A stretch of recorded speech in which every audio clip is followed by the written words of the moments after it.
저한테는 자녀가 3명이 있고요. 아들이 하나 있습니다. 제 아들은 외자입니다. 그 아들이 갑자기 제게 지 엄마에게 성경책을 사달라고 합니다. 제가 깜짝 놀랐습니다. 감동을 받고 부산까지 달려가서 최고급 성경책을 사줬습니다. 여러분 아시는지 모르겠지만 이 성경책은 인조 가족이 있고 진짜 가족이 있습니다. 인조 가족과 진짜 가족의 차이는 거의 2배 차이 납니다. 제가 인조 가족을 사줬겠습니까? 진짜 가족을 사줬겠습니까? 진짜 가족을 사줬습니다. 물론 할인을 많이 받았기 때문에 재고라서 싸게는 샀습니다. 저는 이 아들이 우리 교회 청년부 예배에 올 때 성경책을 가지고 올 줄 알았습니다. 한 번도 안 가져오는 겁니다. 깜짝 놀랐습니다. 왜 사달라고 했지? 예. 예전하고 다르지요. 성경책이 없어도 여러분 폰으로 성경을 확인하고 찾을 수 있습니다. 그래서 예배 중에 폰으로 충분히 성경을 확인해도 상관없습니다. 근데 조금 우리의 마음가짐은 다른 것 같습니다. 예배 시간에 폰을 꺼냈을 때 성경을 보기 위해서 꺼냈지만은 성경 구절만 볼까요? 그 짧은 시간에? 그죠? 순간적으로 카톡과 문자를 확인해야 됩니다. 또 인스타를 하시는 분은 또 뭐 어떻게 떠 있는 거 그 순간적으로 다 확인하시면서 이제 성경 구절을 아마 찾으시는 분도 계실 것 같습니다. 집중하는 겁니다. 성경책은 딴 거 안 해도 되잖아요, 그죠? 예, 그래서 조금 아날로그적으로 성경책을 좀 가지고 오셨으면 좋겠다.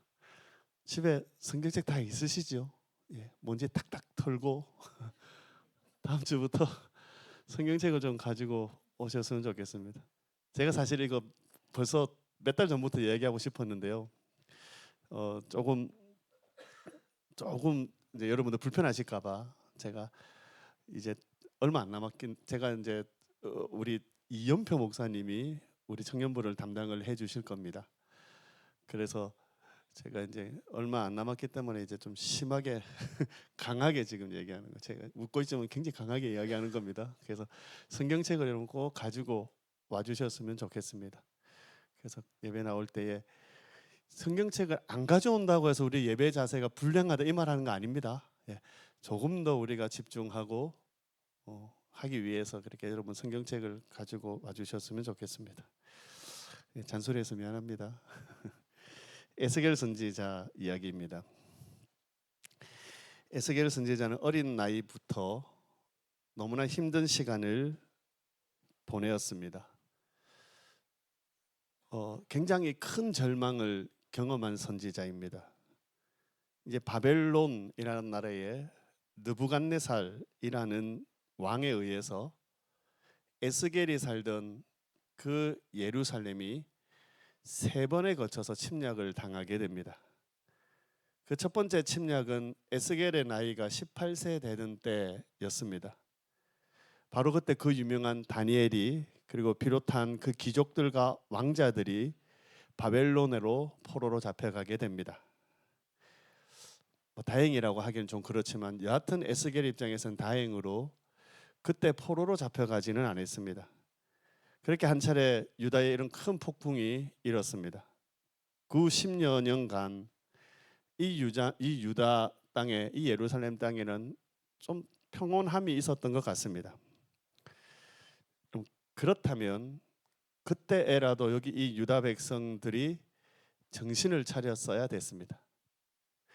왜냐하면 지금 이 바벨론의 침공과 거의 나라가 망할 정도의 어려움을 겪은 이유는 이 이스라엘과 유다 백성들이 하나님 앞에 범죄했기 때문입니다.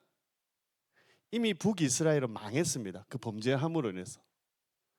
남유다도 그 북이스라엘의 망함을 보았고 한참의 시간이 지난 후에 지금 남유다가 그 북이스라엘처럼 망하기 일보 직전입니다. 그렇다면 이 남유다에 이 사람들이 자신의 죄를 깨닫고 돌이켜야 했음에도 불구하고 그들은 전혀 그런 마음이 없는 겁니다. 다만 눈먼 선지자들의 평화의 선언에 속는 겁니다. 괜찮다, 괜찮다 하는 거짓된 그 선언을 믿고 따르는 것이죠. 그러면서 죄악 가운데 그대로 살아가는 겁니다. 당연히 그 평화가 오래 가지 않겠죠. 어쩌면 그 시간 하나님께서 그 유다에게 주신, 아니 정말로 그 유다에게 주신 마지막 기회였음에도 불구하고 이들은 돌이키지 않는 겁니다.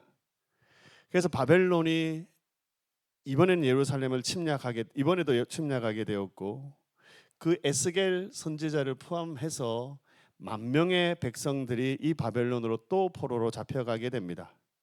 그리고 그 이후에 바벨론이 한 차례 더 이 예루살렘을 쳐들어오는데, 그때 여기 이 유다가 완전히 망하게 되고 그 예루살렘 성전이 회파되고 맙니다. 완전히 파괴된 겁니다.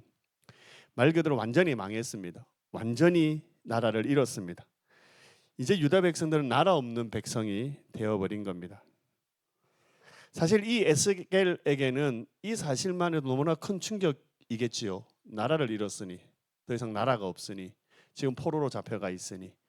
근데 또 이 에스겔 스스로에게 이 개인적으로는 더 큰 절망의 이유가 하나 더 있었습니다. 그것은 바로 그가 제사장으로 섬길 수 없게 되었기 때문에 그렇습니다. 이제 그의 나이가 30살이 다 되어 갑니다. 이제 조금 있으면 그가 그렇게도 꿈꿔왔고 그렇게 준비해 왔던 제사장으로서 세워질 수 있는 나이가 됐다라는 말입니다. 그 꿈을 향해서 그 부모님의 꿈이었고 자기의 꿈이었고, 그렇게 그 꿈을 향해서 그는 어릴 적부터 달려왔습니다. 준비를 해왔겠지요. 열심히 준비를 해왔는데 이제 그 꿈이 사라진 겁니다. 왜 그렇습니까? 예루살렘의 성전이 없어졌기 때문입니다. 제사장은 성전 안에서 성전을 섬기는 사람이었습니다. 근데 그 성전이 사라졌으니 이제 30이라는 나이가 되어도 제사장이 없는 그런 상황이 되어버린 겁니다. 그런 상황 가운데서 그가 하나님을 향해 외치는 겁니다. 하나님 당신은 지금 어디에 계십니까? 여러분 혹시 이런 질문을 하나님께 던져본 적이 있으십니까? 이해할 수 없는 상황에 맞닥뜨렸을 때, 그 맞닥뜨린 현실이 절망에 가까울 때, 특히 그 절망스러운 현실이 받아들이기도 힘들고 인정하기 어려운 그런 상황 가운데서 오늘 여기 이 에스겔처럼 하나님 당신은 지금 어디 계십니까? 이렇게 하나님을 향해 외쳐보신 적이 있으십니까? 지금 여기 이 에스겔이 그런 경험 가운데 서 있는 겁니다. 하나님이 계시다면 자신의 민족이 이런 일을 당할 일이 없다라고 생각하는 겁니다. 제사장이 될 사람이니 하나님이 없다라고 이야기할 수는 없겠지만, 다만 그 시간 그 자리에서 하나님은 자신들을 향하여 눈을 가리고 계시든지 아니면 그때 당시에 멀리 그들을 떠나 계시다라고 생각하는 겁니다. 그러면서 하나님 당신은 지금 어디 계십니까? 라고 하는 것이죠. 너무나 다행한 것은 그가 인식하든 인식하지 못하든 하나님은 여전히 거기에 계셨다라는 사실입니다. 하나님은 단 한순간도 에스겔을 떠나신 적이 없으시고, 하나님은 단 한순간도 그 유다를 떠나신 적이 없으신 겁니다. 그리고 어느 날 여전히 거기에 계신 하나님께서 그 에스겔에게 나타나시는 겁니다. 언제요?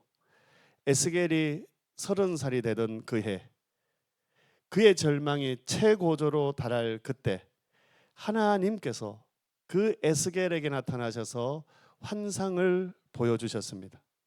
그 환상을 보여주시고 말씀하신 내용이 바로 여기 이 에스겔이라는 성경입니다. 여러분, 이 에스겔서의 내용이 바로 그것입니다. 이 에스겔서의 전반부를 우리가 사실은 얼마 전에 새벽기도 시간에 봤습니다. 이제 우리가 이번 달에도 새벽기도 시간이 에스겔서 중반부부터 이제 끝까지인가 아마 보게 될 것 같습니다. 전반부에 우리가 본 것은요, 에스겔을 통해서 하나님이 아니 계신 듯하다라는 겁니다. 그러면서 어떻게 하나님의 백성이 망할 수 있느냐라는 겁니다.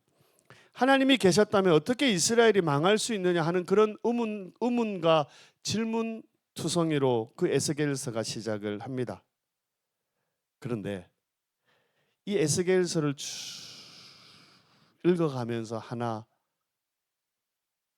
우리에게 분명하게 선명하게 보여주는 것이 있습니다. 하나님은 거기 계셨다.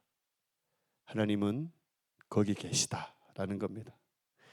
그리고 그 마지막 부분, 우리가 함께 읽은 이 에스겔서의 마지막 부분에 하나님은 우리에게 또 다른 한 이름을 알려주시면서 그 사실을 우리에게 명확하게 하셨습니다. 그 이름이 바로 오늘 우리가 기억해야 할 여호와 삼마 또는 샴마라는 말입니다. 여호와께서 거기 계시다, 이런 뜻입니다. 저 또한 오늘 여기 이 여호와 삼마, 여전히 거기에 계시는 하나님을 여러분들에게 소개하고자 이 본문을 들고 이 자리에 선 겁니다. 여러분, 분명합니다. 하나님 여기에 계십니다. 이전에도 계셨고 지금도 계시고 영원토록 계신 하나님이십니다. 여러분, 우리의 과거에 가장 어두운 때가 언제입니까? 여러분들에게 여러분 인생에서 가장 어두웠다 느껴지는 그때가 언제냐는 겁니다. 이렇게 질문을 했으니 아마 여러분의 개인적으로 가장 힘들고 어려웠을 그때를 떠올리실 겁니다. 그죠? 별로 떠올리고 싶지 않은 그때를 제가 떠올리게 해서 너무 죄송합니다. 근데 여러분,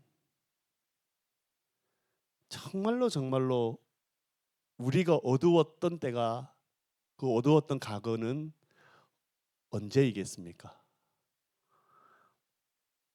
우리가 살아오면서 정말 힘들다라고 여겨지는 그때가 아니지요.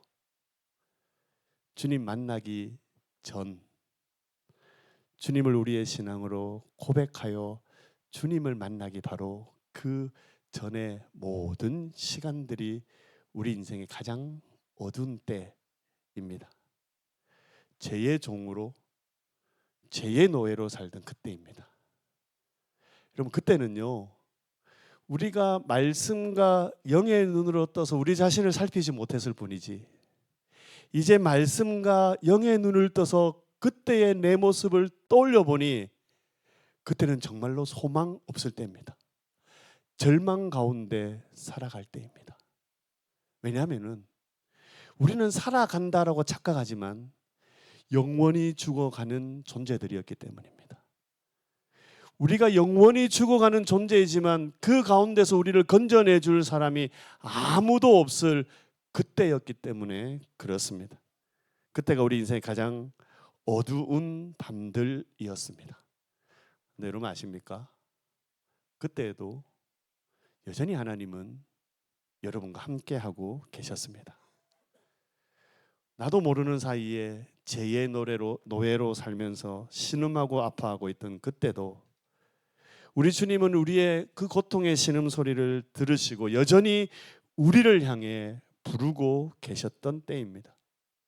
과거에 우리는 전혀 하나님을 알지 못하는 그때 하나님은 여전히 우리와 함께 계시며 우리를 부르고 계셨던 여호와 샴마의 하나님이셨다는 겁니다. 우리 하나님은 그 과거의 어두운 때에 거기 계셨을 뿐만 아니라 현재 지금 여기에도 계시는 분이심을 잊지 마시기를 바랍니다. 이런 겁니다. 우리는 어느 과거의 한 시점에서 구원받았습니다. 맞죠? 예, 과거의 한 시점입니다. 근데 여러분, 그 과거의 한 시점의 구원으로 우리의 구원의 사건이 끝나지 않는 겁니다. 우리의 구원의 사건은 그때로부터 계속해서 누려지는 구원이라는 겁니다. 이전에 구원받아 감사와 감격으로 우리가 노래할 그 제목으로 끝나는 구원이 아니라는 겁니다. 과거의 어느 한 시점에 우리를 구원하여 주신 그 구원의 감격으로 노래하지만 여전히 우리는 오늘 내게 베푸시는 그 구원의 은혜들을 깨달아 노래할 수 있는 겁니다. 과거의 한 시점에 우리를 구원하셨던 그 은혜에 대한 감사와 지금도 나를 구원하셔서 구원의 은혜를 누리는 자리에 그 구원을 누리게 하여 주신 것에 대한 감사들로 가득한 인생이 저와 여러분의 인생이라는 겁니다. 저희가 이번에 다시 시편의 말씀을 새벽에 묵상합니다. 우리 순서대로 저희는 책 순서대로 하고 있거든요. 그래 보면은 시편이 길잖아요. 150편이나 되니까. 그래서 1편부터 150편까지 조금 지루할 수도 있겠다 싶어서 아마 이렇게 좀 자르는 것 같습니다.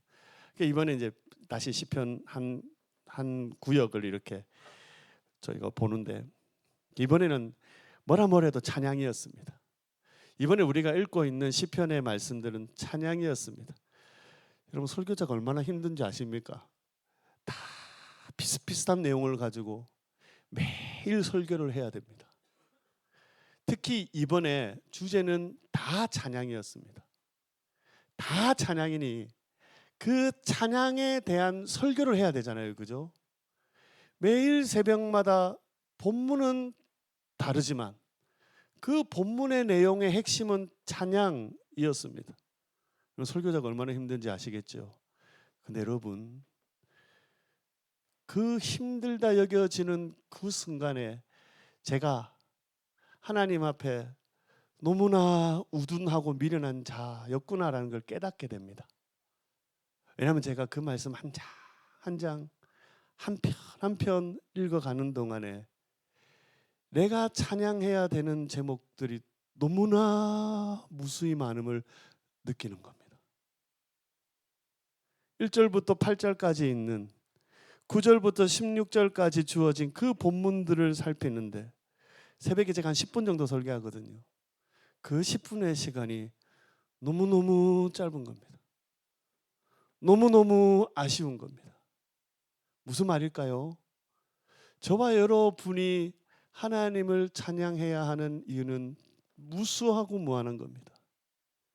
이전에 한 시점에 하나님 나를 구원해 주셨구나, 하나님 감사합니다는 그 감사로 끝나는 게 아니라 구원받은 내가 지금 오늘 이 시간 어떻게 변화되어 어떻게 살아가고 어떤 감사들로 다시 하나님 앞에 올려드릴 수 있구나 하는 그 은혜들을 우리가 누릴 수 있기 때문입니다. 제가 여기서 강조하고 싶은 것은 과거에 우리와 함께 하셨던 그 하나님은 여전히 지금 이 시간에도 우리와 함께 하시는 겁니다. 과거에 우리의 구원을 위해 전능하신 능력을 동원하시고 전 우주를 동원하시어 우리를 구원하셨던 그 구원의 능력으로 지금 여러분의 삶 가운데 여러분이 그 구원을 누리시도록 지금도 여전히 역사하고 지금도 여전히 일하고 계시다는 것 여러분 알고 계십니까? 우리 하나님은 그런 하나님이십니다. 믿음의 눈을 뜨시기를 바랍니다. 우리가 걸어온 인생길을 돌아보기를 원합니다. 여러분 절망했을 때, 분노했을 때, 어려움 당하고 넘어져 있을 때, 우리의 몸도 마음도 지쳐 모든 것을 포기하고 아파했을 때, 몸서리치도록 뼛속까지 추운 외로움에 몸을 떨었을 때, 아무도 없는 인생의 들에 홀로 버림받았을 때, 그렇게 느껴질 때 하나님은 여전히 거기에 계셨습니다. 그리고 지금 여전히 하나님 여기에 계시는 겁니다. 여러분 분명합니다. 우리의 과거와 현재 가운데 계셨던 주님이시기에 우리의 삶의 그 끝자락까지 함께 하시는 하나님이심을 또한 여러분 잊지 않으셨으면 좋겠습니다. 왜냐하면 여러분 제가 드리는 말씀이 아니라 주님 승천하시며 우리에게 약속하셨던 그 말씀 때문입니다. 세상 끝날까지 너희와 함께하리라 하셨던 그 약속 때문입니다. 그 약속으로 말미암아 임마누엘이신 주님이 이 땅에 오셨고 임마누엘이신 하나님이 영원토록 우리와 함께 하시는 겁니다. 임마누엘의 하나님으로 이 세상에 사셨으며 지금도 하늘에 오르시어 그 임마누엘의 하나님으로 세상 끝날까지 우리와 함께 하시겠다는 그 약속으로 우리를 위해 중보하고 계시는 겁니다. 가거나 현재에도 그리고 세상 끝날까지 우리와 함께 하시는 그 하나님을 우리는 여호와 삼마, 거기에 계시는 하나님으로 고백하는 겁니다.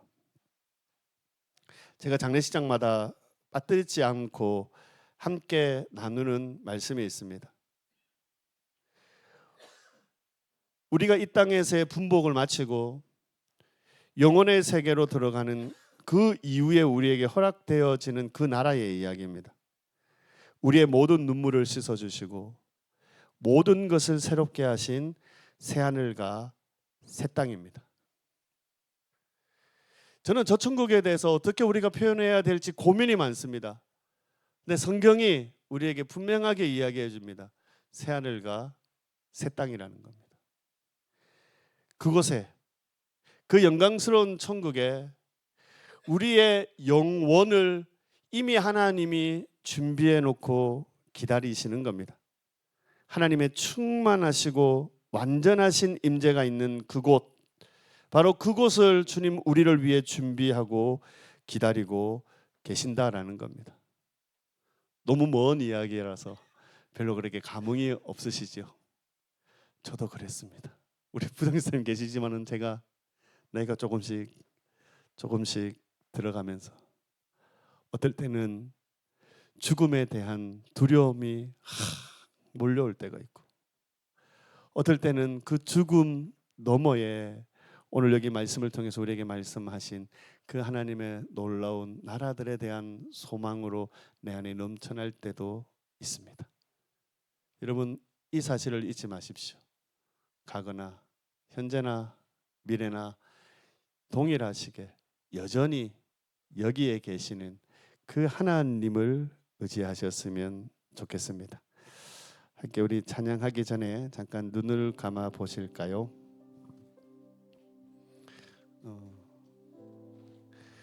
사랑하는 우리 청년 유스 여러분,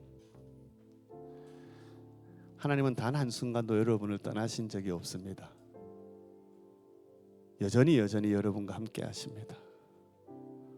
여러분의 그 부끄러운 모습 가운데서도, 때로는 힘들고 어려운 그 자리에서도, 때로는 어떤 판단을 할 수 없을 정도로 너무나 힘든 그런 상황 가운데서도 주님은 여전히 거기에 계십니다.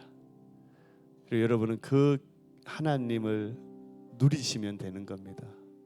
제가 오늘 오전에 설교를 통해서 부탁드렸던 것처럼 기도의 자리에 오셔서 그 기도 가운데 일하시고 함께 하시고 역사하시는 그 하나님을 만나고 고백하시기를 바랍니다. 우리 잠깐 우리 묵상하고 찬양의 자리로 나가시겠습니다.